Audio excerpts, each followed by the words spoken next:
16ই December মহান বিজয় দিবস উপলক্ষে প্রস্তুত হচ্ছে সাভারের জাতীয় স্মৃতিসৌধ। বিস্তারিত জানাতে যুক্ত হচ্ছেন সহকর্মী দেওয়ান ইমন।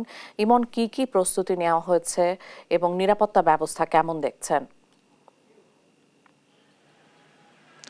জি, যেমনটি বলছিলেন আপনি, আমি এই মুহূর্তে রয়েছি সাভারের জাতীয় স্মৃতিসৌধে। 16 ডিসেম্বর উপলক্ষে এখানে রাষ্ট্রপতি এবং প্রধান উপদেষ্টা সহ উপদেষ্টা মণ্ডলী এখানে শ্রদ্ধা নিবেদন করবেন। সেই উপলক্ষে কিন্তু দীর্ঘ 1 মাস ধরে গণপূর্ত বিভাগের যারা কর্মী রয়েছেন তারা কিন্তু এখানে ধুয়ে মুছে চকচকে করার যে কাজগুলো আছে সেগুলো কিন্তু তারা ইতিমধ্যেই বেশিরভাগ কাজ সম্পন্ন করেছেন। এছাড়া ফুল দিয়ে সাজানো সহ কিন্তু অন্যান্য যে সমস্ত কাজগুলো রয়েছে সেগুলোও তারা কিন্তু ইতিমধ্যে সম্পন্ন করেছেন। আমরা দেখছি যে শেষ মুহূর্তে যতটুকু কাজ বাকি আছে সেই কাজগুলো কিন্তু এখানে করা হচ্ছে। এছাড়া এখানে নিরাপত্তার বিষয় যেটি বললেন, নিরাপত্তার জন্য এখানে আইন শৃঙ্খলা বাহিনী কিন্তু এখানে দফায় দফায় আসছেন। তারা কিন্তু পুঙ্খানুপুঙ্খভাবে প্রতিটি বিষয় তারা দেখছেন। সকাল থেকে আমরা দেখেছি যে র্যাব সদস্যরা এখানে ছিলেন, পুলিশ সদস্যরা এখানে আছেন এবং নিরাপত্তার জন্য এখানে সিসিটিভি ক্যামেরা স্থাপন করা হয়েছে। পাশাপাশি এখানে ওয়াচ টাওয়ার নির্মাণ করা হয়েছে, পুলিশ সদস্যরা আছেন।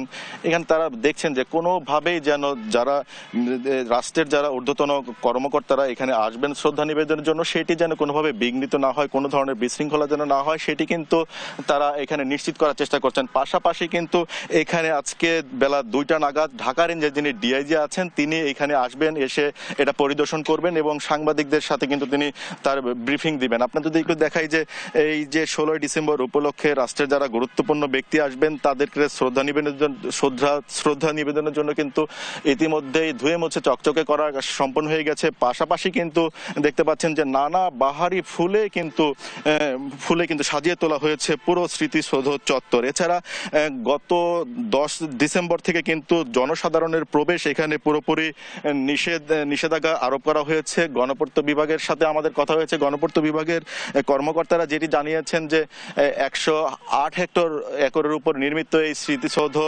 শ্রদ্ধা জাতির যে সমস্ত গুরুত্বপূর্ণ ব্যক্তি আছেন, রাষ্ট্রপতি এবং প্রধান উপদেষ্টা মণ্ডলী এবং বিদেশি যে সমস্ত অতিথি আছেন তাদের শ্রদ্ধা নিবেদনের জন্য কিন্তু 10 তারিখ থেকে নিরাপত্তার কথা চিন্তা করে জনসাধারণের কিন্তু প্রবেশ এখানে নিষেধ রয়েছে। পাশাপাশি এখানে দেখতে পাচ্ছেন যে কুচকাওয়াজের জন্য যে 3 বাহিনীর সেটিও কিন্তু এখানে সেই মহড়াটাও চলছে। তো এই ছিল সাভারের জাতীয় স্মৃতিসৌধ থেকে প্রস্তুতির খবর আমার কাছে। ইমন, অনেক ধন্যবাদ আপনাকে। সাভার জাতীয় স্মৃতিসৌধতে বিজয় দিবস উদযাপন নিয়ে সবশেষ তথ্য জানছিলাম সহকর্মীর কাছে।